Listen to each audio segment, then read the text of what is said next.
What is up, fight fans? We are back with another MMA Precap where we make predictions, best bets, check the betting odds, and hopefully get our picks right.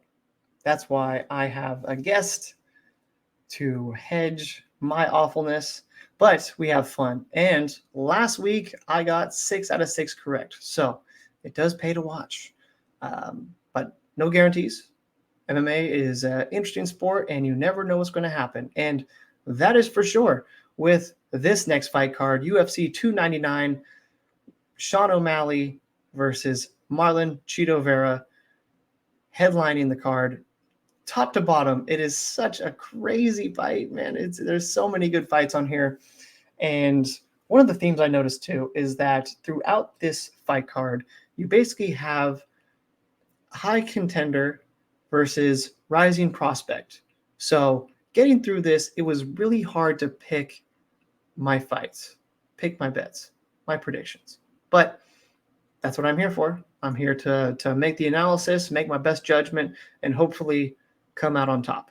So with that being said, today my guest is our first very well experienced MMA fighter, former MMA fighter, MMA coach, also a professional referee. You've seen him in the UFC fights. You've seen him all across the local scene here in the Pacific Northwest. He's one of my favorite people to listen to as far as anytime I've been covering a live fight and hear his analysis. He is, bar none, one of the greatest people to listen to.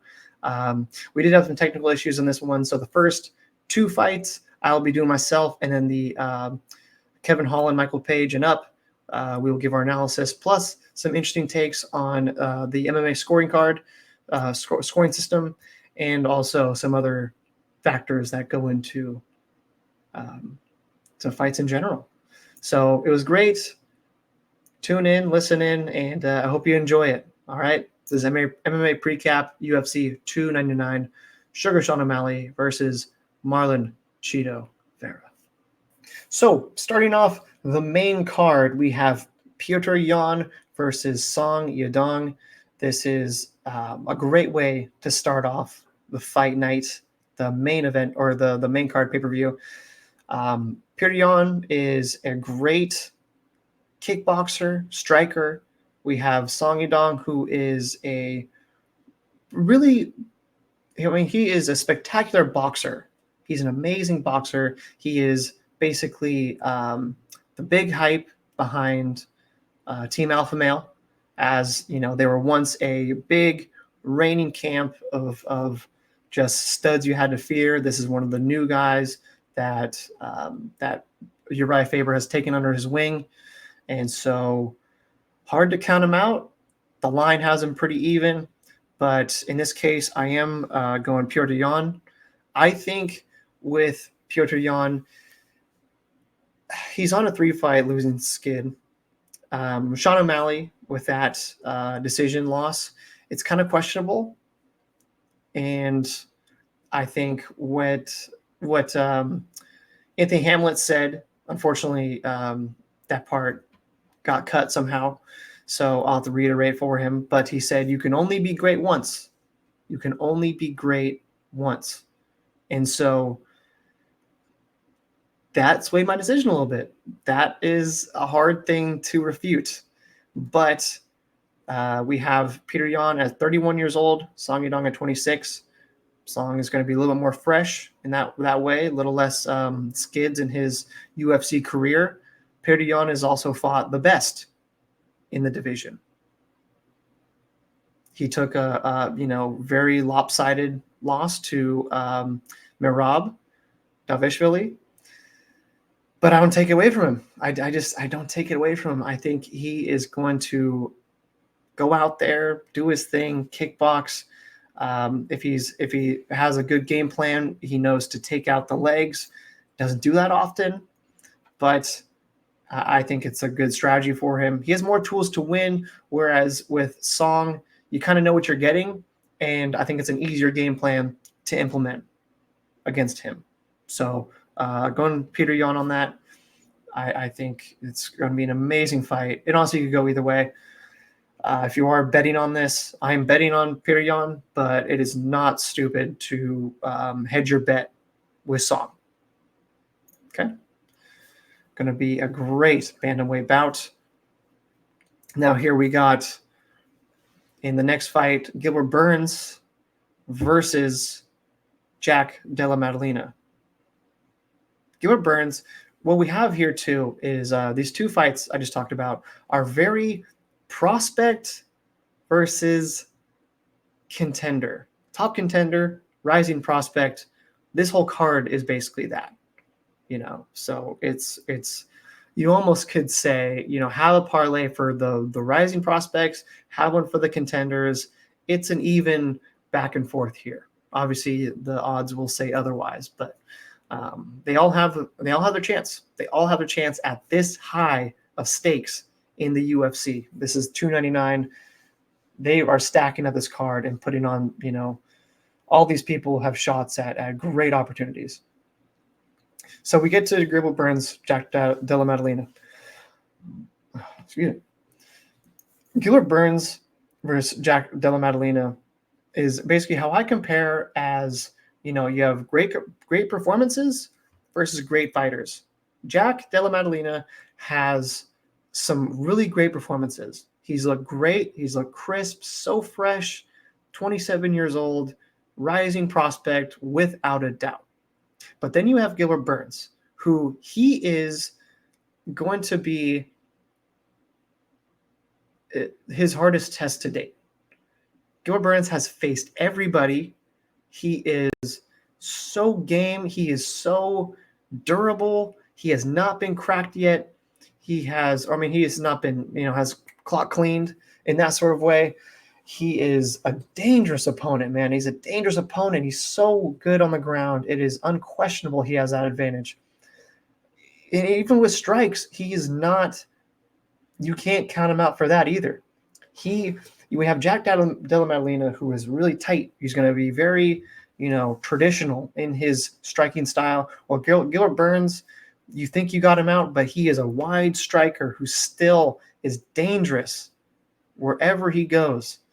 So if Jack has a puncher's chance against him to really put a barrage of strikes onto Gilbert Burns, but Gilbert Burns has been in these situations. He is durable enough to change his position and change levels to potentially get a takedown at the right time. And that's a strategy, but also something that is highly possible in Gilbert Burns' game. So I'm going Gilbert Burns on this one. I think Gilbert Burns isn't done just yet. He just lost to Bilal Muhammad, a very lengthy decision. Obviously Bilal Muhammad won, shout out to him, but I don't think Gilbert's done just yet. We have a prospect facing a heavy contender, and I mean, if Jack wins, then he's going to be the chosen one in many ways. But this is his hardest test. Not sure if he has not faced anybody of Gilbert Burns' caliber. Gilbert Burns still has some steam left in that train, and I don't see it being stopped. Can be wrong, but I think he has a lot of gamemanship to be respected in this. So my pick is for Gilbert, and due to this being not aired, sorry for Anthony Hamlett not being able to air his part, but we will get on to the next fight picks. Take you down, you failed him. That's your problem. Yeah, no, that was not smart on his part. Obviously, he's not gonna. There's no contractual agreement on this one, so yeah, it's gonna be interesting, man. But yeah, I don't see, besides just unrelentless aggression, staying inside the pocket and not letting Michael Page pick him apart. It's really surprisingly leaning more on Michael Page, in my opinion. Have you ever seen MVP in the clinch, though? So in MMA, no. Not many people are able to keep him there. Doesn't let you, and they're in the big cage this weekend too. So I Mhm. don't see them being in that clinch too much. Yeah, but I don't know if you caught the Mike Perry MVP fight, Yeah. Yep. but he exhibited a lot of good clinch work on that. Like he really good was shuffling through, making it kind of useless while he was there. You Don't have a know, choice. Look out! That boxing ring is tiny. They're knuckle boxing, man. There's not a whole lot of room. there's You know. no room. Yeah, that is that is almost like a small office space basically. Yeah. Um, but yeah, no, that was something that I watched before this to really see how it will look if he does get inside of his range and how able he is to be to be in those inside distances. So And cool. age. What's the age difference now? How tall now? Is he about 32 now? Is he 30? Let's see. Let's make sure. I think he's 31. Yeah, 31 for Kevin Holland, which is surprising for how much he's fought. You obviously think he's going to be like 35 with how much he's fought. And Um, MVP's about 36, isn't he? 37. mm-hmm. Yep, 36. So bit of a difference. Let's see. I think obviously Michael Page has had his clock cleaned once miraculously, and then you Yeah, know he's only been knocked out that one time for the title, and just kind of a weird kind of he sprawled and got hit with that hook. Remember, got knocked out. yeah, I, weird. I want to say fluke, but it definitely was something that like you said, it's just not many people get knocked out in that sort of fashion, but people like Douglas Lima can do it. Absolutely. Where did he go, by the Yeah. way? Where's he at? I have not heard his name. Where's he at? Who's that? Lima. What happened to him? Oh, that's a good question. I'm not exactly sure. That He Russian he did came he in. had, Yeah, the Russian came in and won the title, and then you didn't hear from Lima anymore. yeah. Let's see here. Um, oof. Yeah. So I mean, he was on his third skid I when got he you. lost the rematch to Michael Page, and yeah, seems like it was after. Let's see, Gegard won. Who he's a fighter. I'd love to see fight again. Um, yeah, What's Lima? Is Lima about 36 too? he is. Yeah, he's 36. Nice. Yeah, so might have, like you said, greatness only comes once, and he might have had his time on Absolutely. I that. mean, Looks like. uh, the greatest example of that is with the guy in California that fought John Jones, and they thought he beat him. Out of and then he's lost like 5 or 6 fights in a row. Oh, Dominic Reyes. Yeah, you can only be great once. Look at everybody gets to the title and they get there, and then they lose. It's you can only be great once. I've always been taught that. Yeah, I mean, it's so crazy because he is the 100% textbook example of that, where I think it really got to him mentally. Like he was like, I should have won that, Yep, and he held yep, it. yep. Absolutely. He held on to that, and it's a real bummer because It I'm haunted like, him. Yeah, it was. yeah, I love him. He's from my area, hometown area, and I know his coach and everybody. I mean, it was. Plus, we all wanted John to lose. You know what I mean? yeah, It was easy to root for him. yeah. You want to see the title reigns switch places once in a while, but man, John Jones, he is who he is. Absolutely. Um, okay, so let's get to the co-main event. We got Dustin Poirier versus Benoit Saint Denis. This is again, man. This one is such a toss-up, and it is. I mean, this is getting down to MMA math on what's going to happen here. Again, prospect versus contender. Dustin Poirier, obviously, he has so many tools. He has such good striking, and he's really good at being in the pocket and not being hit. Correct. That being said, he also doesn't have a great defense when he gets hit, and he, he just got his clock cleaned, and He got that high kick from Gaethje for sure. yeah, and that plays a factor, man. And when we're talking about predictions, we're talking about betting.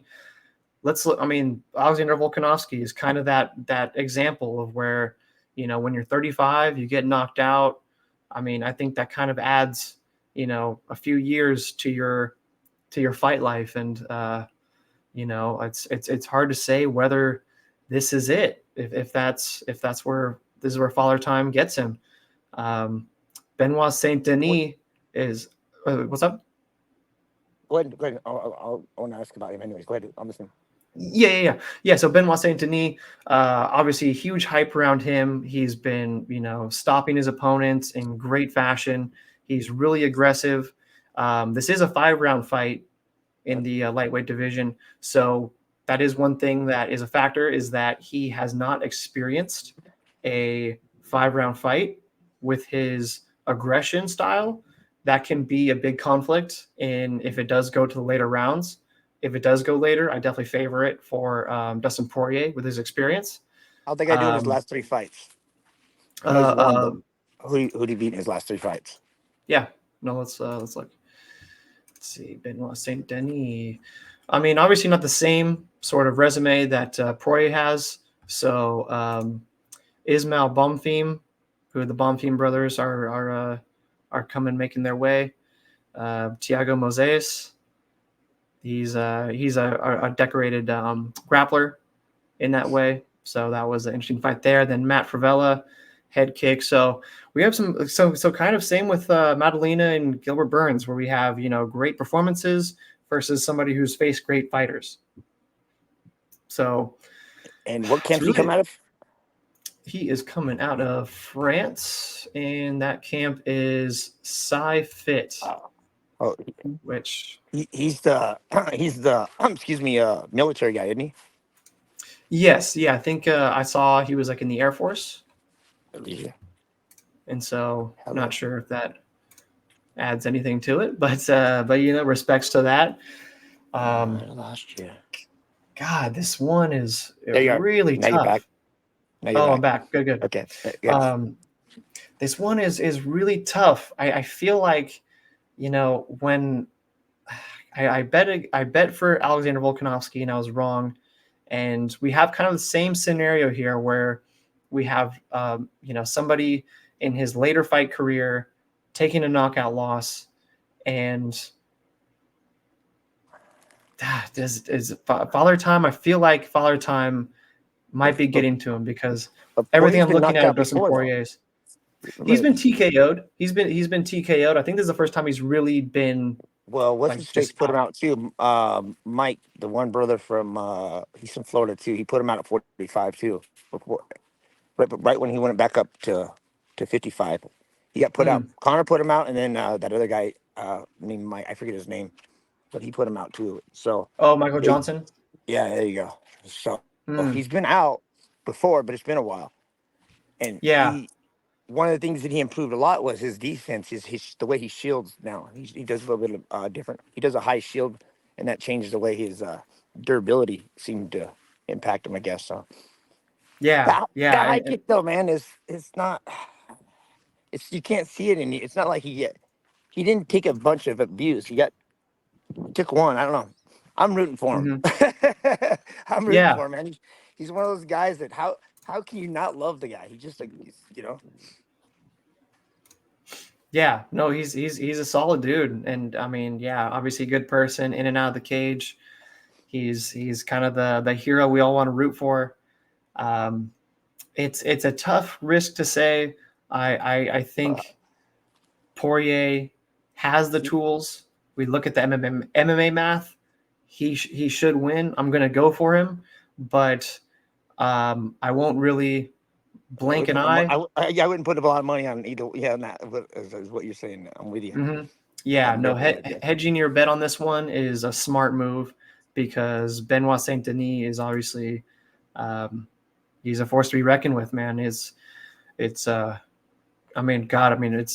breaking down this card is just such a barn burner, man, of a fight, and it's just, this could be an event in itself, and so I believe it's going to be kind of title eliminator for this one. It's 5 rounds, so I believe it's going to be one of them is going to get a title shot in the lightweight division. No, can't be. He's not going to. He can't skip. Poirier can't win that fight and skip in front of everybody else in front of that because he just got, because the Gaethje fight. Maybe for the other guy, this is their way of introducing the other guy to the American public. You know what I mean? Yeah, it could be. Yeah, to see it's 5 rounds, so it's got to be something special for for one of the people. So I, Yeah. uh, I mean, it adds to it, and Oh, yeah, it changes I think everything. Changes everything. Changes the way you train. Changes the way everything about a fight. I was, I had a title out in Ohio. It was like Danger Zone or whatever the heck it was called. I just won it, and they were that's when they were still going 3 rounds, and they wanted me to go to 5 rounds, and they wanted me to fight Mike. What's his face from American Top Team, the coach, Mike Brown. And I go, I'll fight Mike Brown for 5 rounds, but I'm not for the same amount of money you get paying us for 3 rounds. yeah. So that was the deciding factor. But yeah, Hmm. look, man, I'm picking all underdogs, man. Because I once again I can't pick against Poirier for sure. Yeah. Have you seen Benoit Saint Denis fight? No, don't know enough about him enough to. I mean, I know everybody's high on him and stuff like that. So it's just out there. Anything can happen, and it happens so fast. That's what I always tell everybody. Hmm. No, definitely, man, So, definitely. Um, are you picking Dustin? it's I might be making the same mistake again. Like I said, this is like Ilia Topuria versus Alexander Volkanovski. Um, I mean, but Benit has so many good tools, but at the same time, I'm not. I don't feel like it's nothing that Dustin hasn't faced yet. Correct. That's the thing to factor in, and the only factor I really have is going, recent knockout. Now the other thing you have to look at is the other guy right-handed. They're actually both southpaw. Ooh, that changed a lot. So that Yeah. actually that works out for better for Poirier. So Poirier, mark my words, he's gonna tear that guy's calf up. Right. He does not get the southpaw very often. When he got Connor, he ate him up with that calf kick. Right. Watch, I guarantee you, he puts that into his game. Hmm. Uh, Yeah. No, he's really good at utilizing it, and almost kind of started the wave of calf kicks. I mean, obviously they've been around longer than when he did it, but that was the big moment where it's like it can just take somebody out. oh, absolutely, Yeah. absolutely. I'm glad I'm not fighting when they were calf kicking, man. That stuff hurts. It That's hurts. weird. That's weird to think about too, where like it just took till now in the evolution of mixed martial arts that someone got kicked in the calf and go, whoa, that hurts. I Yeah. need to utilize this. Yeah, one of my fighters, he was a really good kickboxer. He would do that. He'd catch your leg and throw it by and kick your calf on the way out. But that wasn't nearly as much as chopping you down. Hmm. Yeah. So, No, like completely yeah, just the different. old style of it. What's weird though? How come we don't see very many females use it? Amanda Nunez is the only female that actually uses it properly. Everybody else doesn't use it. I've always wondered why. Hmm. And Yeah. notice that the females they don't use it much. Yeah, not sure. I mean, there's not many. I mean, there's obviously like well-rounded mixed martial artists, but not as many kickboxing oriented female strikers. We do have Macy Barber, who's on the card, who's really good at kickboxing. Yeah. But seems like some of them come through more of like a grappling pedigree than striking. So yeah, Yeah. no, interesting card, man. Interesting card. So No, without we got further main ado, event. man, let's get to the main event. Sugar Sean. Sugar Sugar Sean O'Malley versus Marlon Cheeto Vera. I'll let you take this one, man, for the title. 5-round fight, bantamweight division. Give me your thoughts. I just think Sean's gotten a lot better since they fought last. I really do. He's uh, um, his coach. I've known his coach forever. I've refed him when he was coming up, fighting and all this stuff. Plus, he comes from Matt Powers' gym out of Montana, so I know him very well. And what I'm curious about is Chio Vera's striking coach, which used to be same one that who else? What's her name? Just lost it. He's that gym closed. Remember? So that Rudis gym's closed. So does he still have his coach? The I'm blanking on his name. I mean, he's You know what I'm talking about? redhead. He was Mike's. No, he was Mike. What's his face? His coach too. He was. Who's the girl that just lost? She's the world champion jiu-jitsu girl, the 115-pound girl. She just lost last week, whatever. Uh, Talk about there's a big controversy about. Dang, I can't even think of the names. But anyways, yeah, yeah. that gym closed down. So I was curious about his coach. His striking coach is not been around since then. I was curious if he was going to have the same coach because Hmm. that did change because he changed. Um what's his face?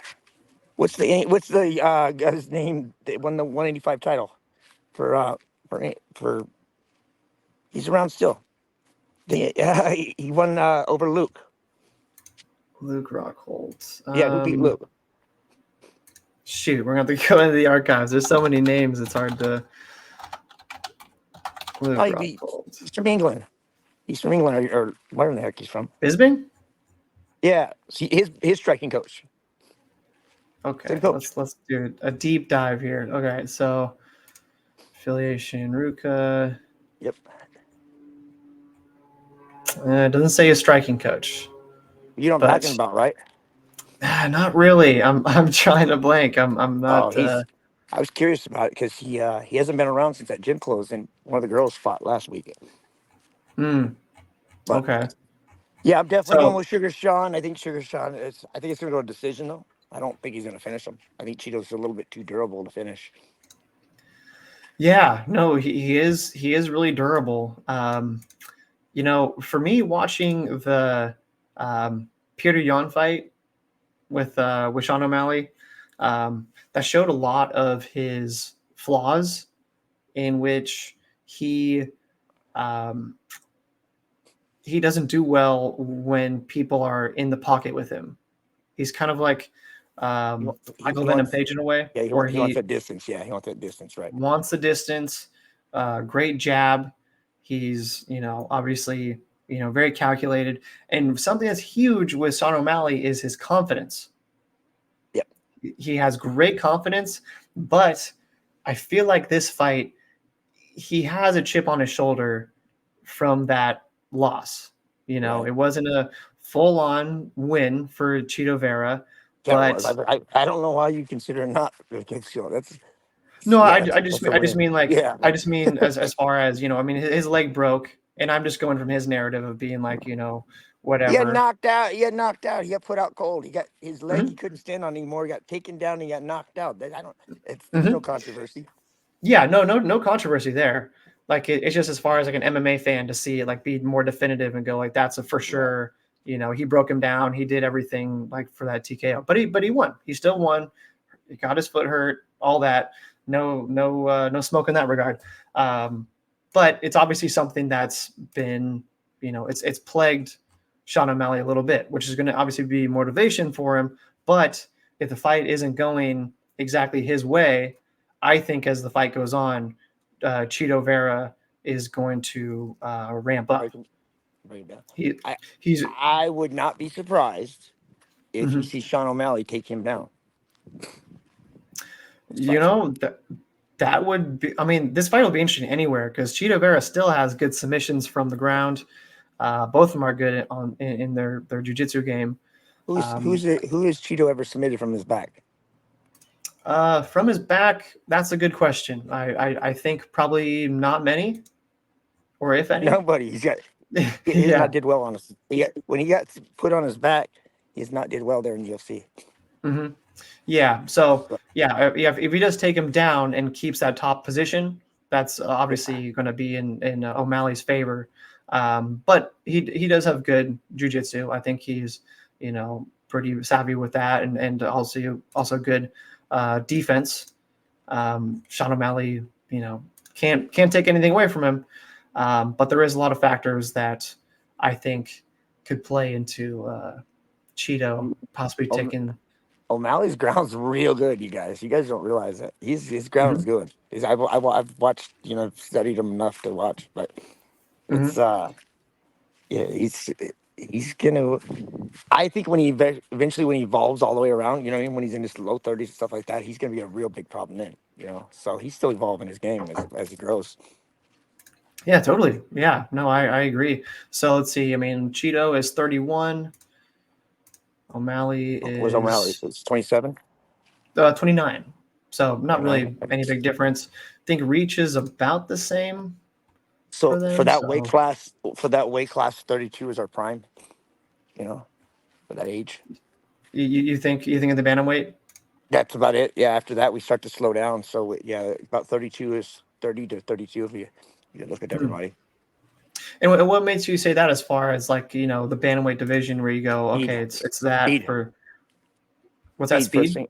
Yep. First thing the speed is so important at that weight, and that's the Hmm. one thing that we start to lose first as we get older.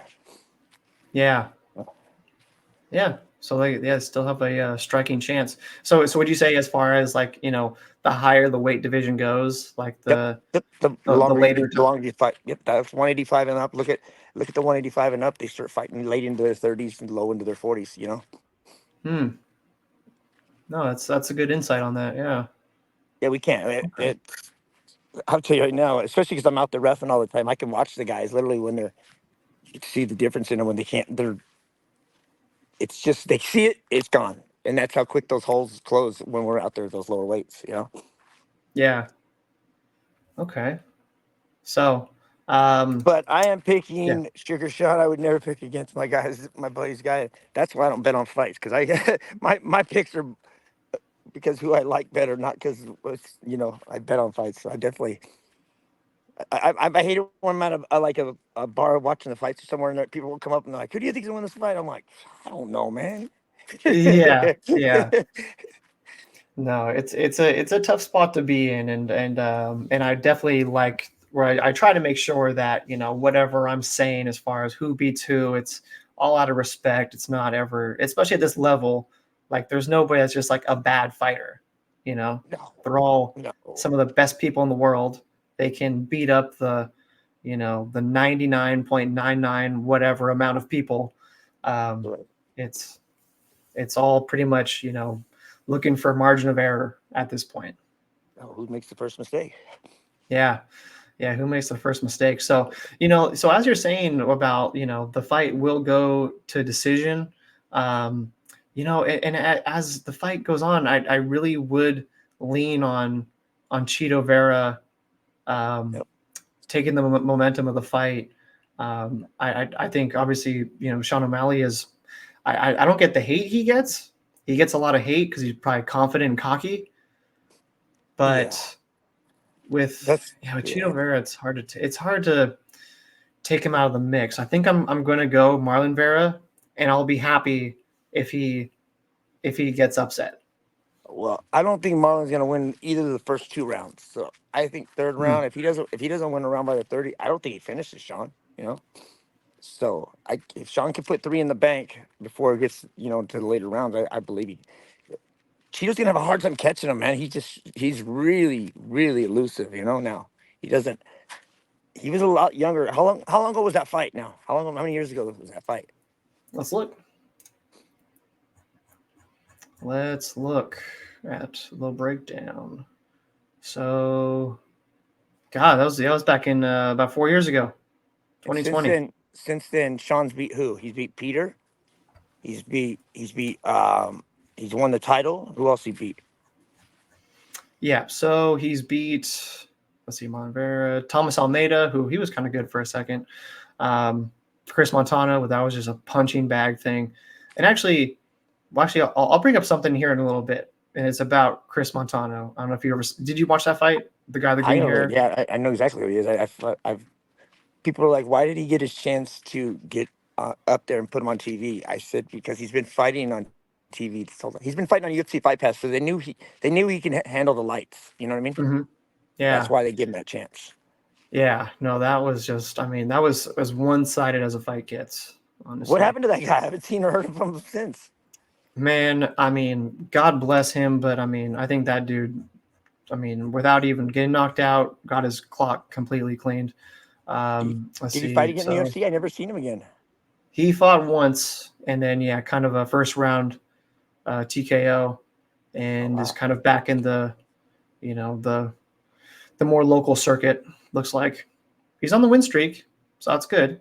He's has won all his fights. He won all his fights last year, Well, see, three all those fights. So that show that he fights out of, even when he was coming up as an amateur, he had the benefit of being on UFC Fight Pass. hmm So he yeah, had from he get from whatever show that was. CFFC. Yeah, Yeah, that show's CFFC and televised. then So big advantage. CES.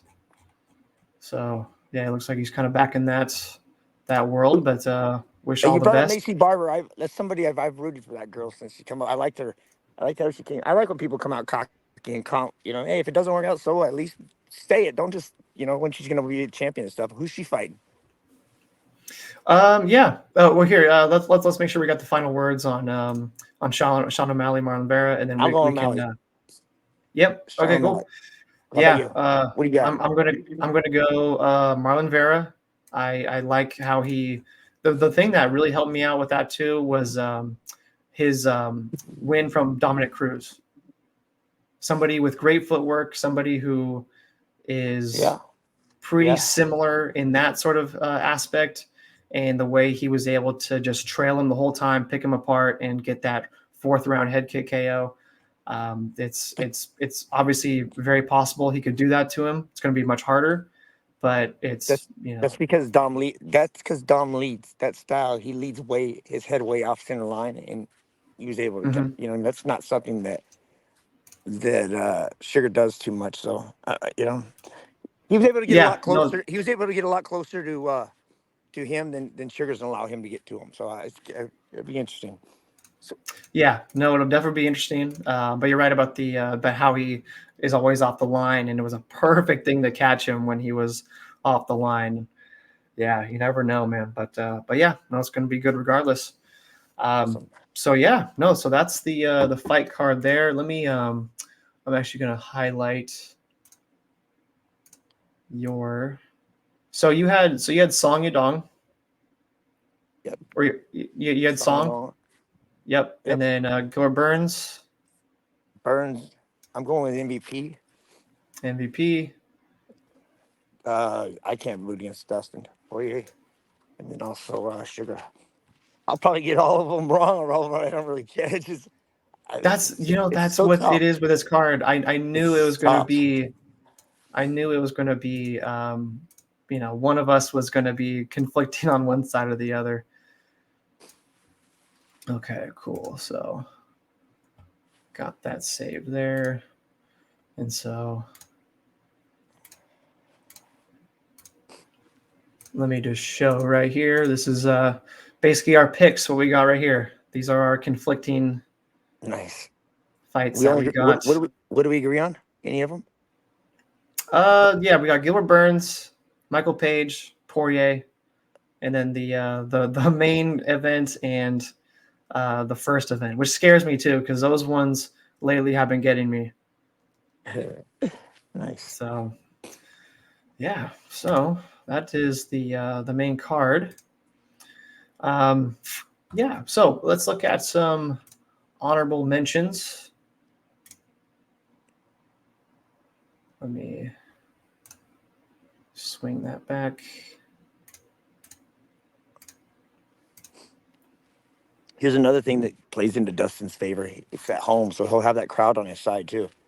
Mm-hmm. I'm hoping for him, man. Yeah, yeah. Yeah, no, I mean, it'd be great to see. I mean, I hope for just a smooth finish line. Somebody like him deserves that, Yeah. but this game is pretty brutal. It Let's go is back. real. Yeah, no, I mean, yeah, you've seen it all happen, man. You've been around for a long time, and I really respect you coming on and talking to me Absolutely. and dropping your experience. I'm just an opinion, just a fan, just like you. I don't have any. My experience doesn't give me any benefit out here. I mean, well, I think especially, if you did really channel your fight knowledge into this, I mean, you would Yeah. definitely have a big edge because you really know, especially the ins and outs.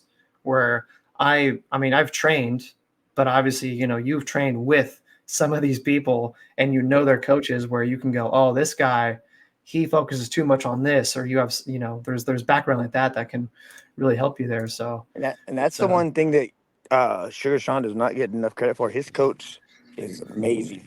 Just game planning, just making adjustments in the fights. You know what I mean? So they're not gonna just fight Cheeto like they did last time. They can't. It doesn't work well Mhm. for them. They're gonna have to make adjustments, and that's what this fight game's all about. Yeah, No, with your picks in mind, I will definitely have two separate parlays, and I will definitely hedge to make sure I get mine. They always say the thing is I've always been told if it's close, always pick the underdog when you're betting. That's what I've always been told. Hmm. If it's close. So Yeah, that way, no, you're not wrong there. So I guess yeah, honorable mention worth mentioning is yep, Macy Barber is facing Caitlin Sermonara, which I have not heard of who she is. Let's see, she's beating Amanda Rebus, Jennifer Maya. Let's see, lost to Jessica Andrade. She's a beast. yep. Lost to Shevchenko. She's also a killer. And so, So what's her last 3 fights? How's it gone? let's see, decision wins for those. Looks like she's kind of just a well-rounded, not exactly a knockout artist. Looks like most of And them. Macy hasn't lost since she lost to Roxanne. I bet Correct. on that fight too. I bet for Roxanne Modafferi, man. Like It's just, she was a plus 450. yeah. And I was like, man, Roxanne has a not a pretty record, but she's really experienced, and so I really was I able to was take advantage of that one. I was there for her Um, very first fight against Jennifer Howe. Jennifer Howe was like 14-1 or something like that, and she beat her. Jennifer Howe. It's Jeremy Horn's wife. Oh, okay. Yeah, Yeah. was that an amateur? No, it was pro. It was out in hook and shoot. Yeah, Huh. that was boxing. And then they rematched, and she beat her again. Huh. Weird. Yeah, Typology doesn't Oh, have it on here. Those yeah, bastards. because then I cornered against her with Tara La Rosa when we beat her with against Roxanne. So real Nice. familiar with that girl. Oh, there you go. Yeah. So, yeah, she took a 2-fight skid. It was Roxanne Modafferi, and then she lost to Alessa Grasso, who is still champion, Yep. questionable on the second fight with Shevchenko. Yep. Hopefully, we see a trilogy on that one. But yeah, no, like you said, otherwise she's decisively, definitively won against Miranda Maverick, Montana De La Rosa, Jessica I, Andrew Lee, And Amanda she's in Rivas. California now, correct? She switched down to there now, isn't she? Now she's down. Is she right? Your Rise Gym or somewhere down in California? Macy, It where's she at? says Fort Collins MMA out of Milwaukee, Wisconsin. Okay, so she's still up there. Okay, gotcha. Yeah, Yeah. she came up here to AMC with Hume to check out Hume where I was out of my, and I guess they were looking for a home gym for her, and they didn't stay. So Hmm. What's that gym like, man? I like, I mean, there's so much, mystique behind it, and it's so cool that it's out here in Washington or the Pacific Northwest. But it's like besides Demetrius Johnson, it's like there's not much, I guess, said, and I'm surprised there's not more limelight to Matt AMC. Matt only coaches elite guys. He only coaches A-level fighters. So he doesn't believe I'm in the same boat, thought wise stuff. If you're not going to be a fighter that's going to be able to make a living off this, higher level, then why? There's no reason to do this sport. It's silly, especially on the regional circuit. Guys that just never, journeyman regional guys and stuff like that for $500, and just it's not worth it. It's not. It's Hmm. not. You should do something. You should go do something else. That's. But Matt's always been that way. If you're not, going to be in. Well, for us, it was prior to the UFC. Type stuff. He would not turn you pro at all. So he would keep you amateur. That's why DJ had so many amateur fights. Hmm. Yep. He had so many amateur fights. He makes sure he gets everything done in the room, and so that way when he takes us out to go dance, we're ready to dance. Yeah. Do you ever think that there's like some people too spend too much time in amateur Oh, in the absolutely. Ben Fodor, great example. He was 22-1 when I refed him and stuff, and then he was the one that dressed up as a superhero. Remember fighting crime in Seattle? I do. Yes. Yeah, Yes. that guy. He I was saw a lot of his fights. phenomenal amateur. Phenomenal Hmm. amateur. But by the time he went pro, there wasn't a whole lot left with him. Yeah. So is there, like you're saying, as far as, stay amateur, is 10 there fights. is there a thing that, somebody like you or Matt Hume look at and you go, okay, that's enough. 10 Like fights. we're I always want my guys. I want my guys all to get 10 fights. How long it takes you, and then we can start evaluating if you're ready to go pro. It takes about 10 fights to get comfortable. 10 fights. Yep, 10 Hmm. fights. And that's comfortable with just like, being in the octagon, Being in using there, what you being under the trained. crowd, being under the lights, just being Hmm. out there, being in the room, being out there, being under the lights, being comfortable. It's you can see it when it happens. As soon as it happens, it's fun to watch. Yeah.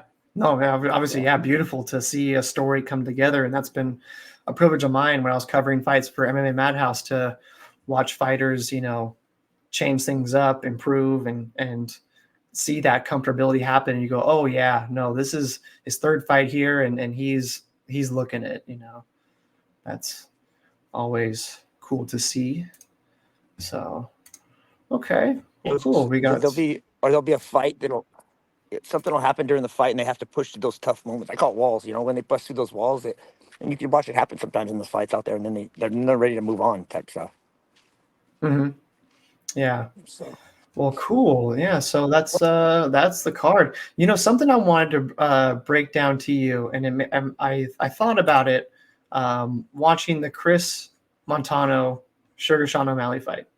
uh Um, so here's something I feel like we need to do for MMA in general is that I think we all agree the 10-point must system is yeah, it's not is good for not me. working. Not for me. It's No. not working. Because when you look at something like Chris Montano versus Sean O'Malley, I don't think Chris Montano scored a point Right. as far as anything goes, but they still will give him like they'll make the round 10-6. Yeah, there should be.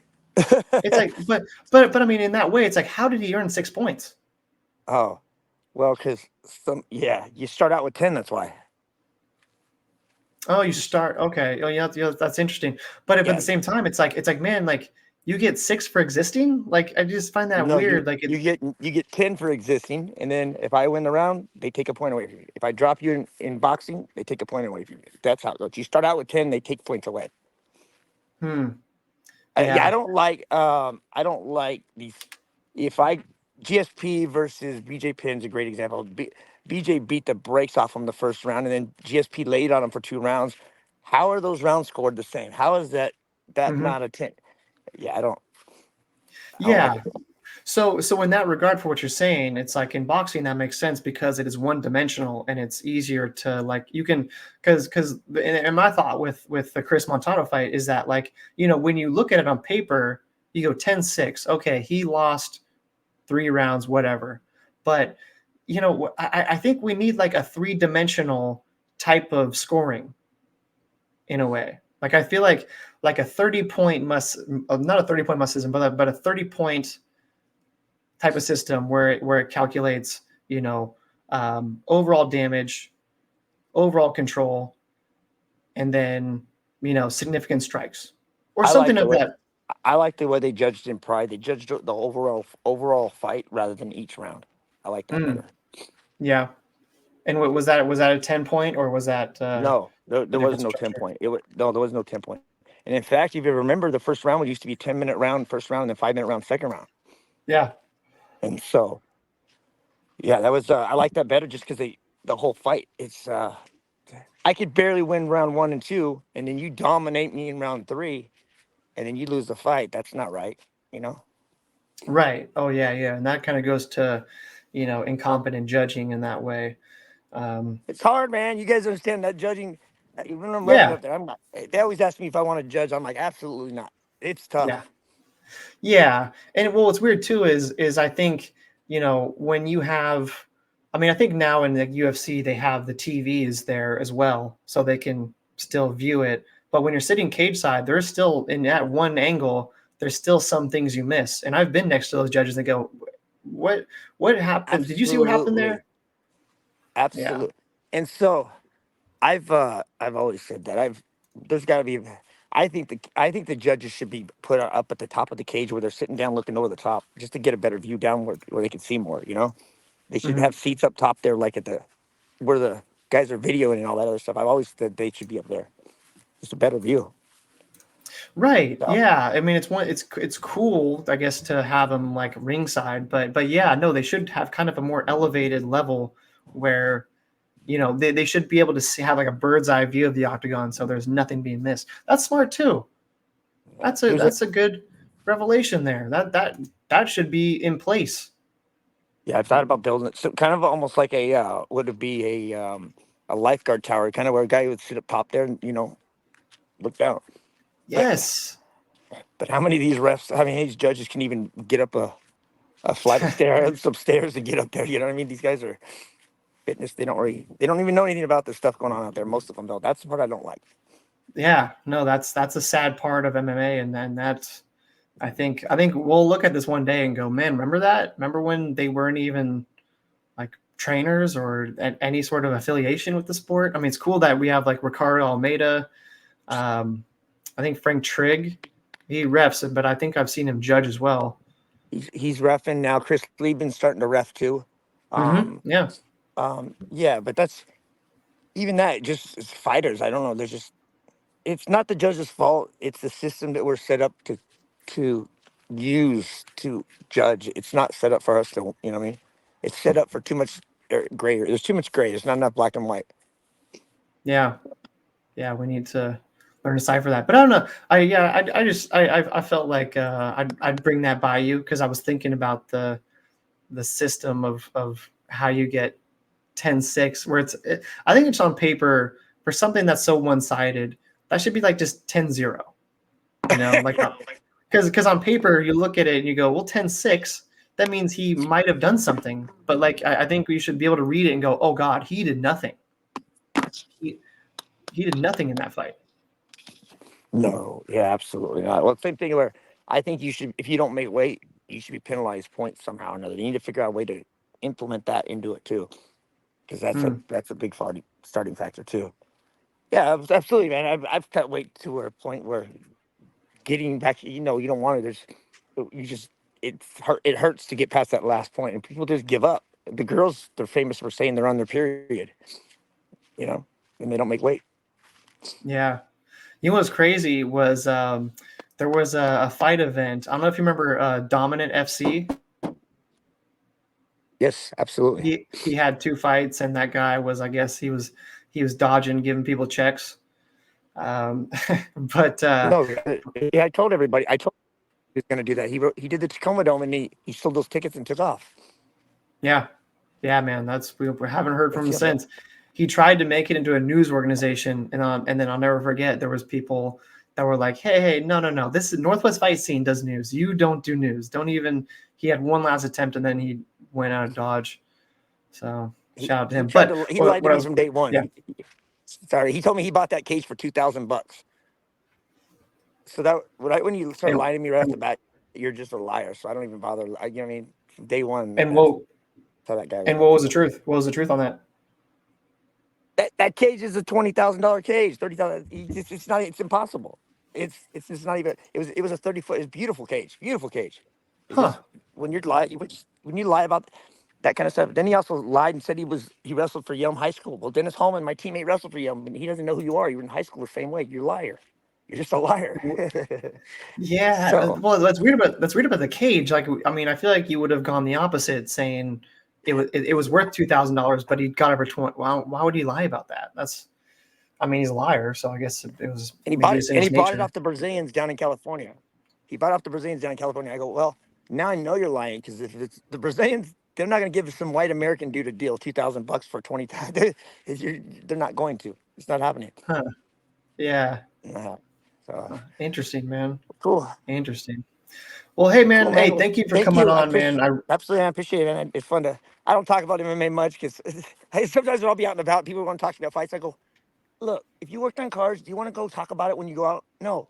Can you just? I seriously have to do that sometimes. I'm like, I don't want to talk about fights, and I just enjoy my time and just relaxing, But, yeah. Well, I appreciate you taking the time to break it down with me, man. Thank you so much, and let me know how my picks go. Yeah, yeah, no, I'll definitely do a little recap of it. Just one more thing I want to get out of the way too. I want to make sure I kind of like plug what you're doing. I see you're doing, a youth program in wrestling. So If you want to expand on that. I got 0 fighters now, and I love it. And I'm just coaching jiu-jitsu and wrestling. I'm just doing my thing. So couldn't be any happier. Yeah, and so were you um, basically head coach of Northwest Elite? Was that your Yeah, thing? I was the owner. Yeah, I still. Yeah, yep. Okay, So it's still. I and still have Northwest Elite. I still run Northwest Elite. It's just I just do jiu-jitsu now and here, and then I coach wrestling, obviously. okay. Do you have plans on like bringing So, fighters in, doing nope, things nope. like I, that? I still work. Work with some fighters privately. Like I'm gonna work with one this weekend and stuff like that. Hmm. But I have no interest, 0 interest in coaching fighters whatsoever. Yeah. Why? 0, Why is that? because they take all your time, and there's nothing. Hmm. There's no pot of gold for us in the Yeah. end. You know what I mean? There's just a bunch of our families, our kids, everything that we sacrifice goes to people that, in the end, it's rare if they really appreciate it in the end. You know what I mean? Hmm. So it's Okay. they act like they do. They act like they do, but it's not. The fight game is, what you can do for me. What have you did for me lately? That's what the fight game is. Hmm. Yeah. So Not much return on investment. no, that's what wrestling. I mean, you got wrestlers. You raise them since they're puppies until they graduate high school. A lot of times. Yeah. So Okay. cool. Well, All cool, right, boss. man. Well, thank Hey. you, man. I appreciate it. All righty. Yeah. Hey. Thank you so much for taking the time. Yeah. But Thanks for talking about cars when you work on cars. Hopefully, it wasn't too troublesome. no, good, man. Thank you, brother. Have a good day, man. Cool, brother. See Hey, ya. thank you so much, man. I'll see you Absolutely. soon. Take care. See ya. There you have it. That was Anthony Hamlett, former pro fighter, MMA ref, and just good dude for the sport. So thanks again for watching. Um, Plugs for me. I got some comedy dates, but who cares about that? You know what? This is about the fight game. This is about UFC and the love for mixed martial arts. So if you enjoyed this, please like and subscribe. Share this with your friends. Share out your picks. Let us know who you have winning, and we'll give an honorable mention. All right. Have a good day, and I'll see you next week.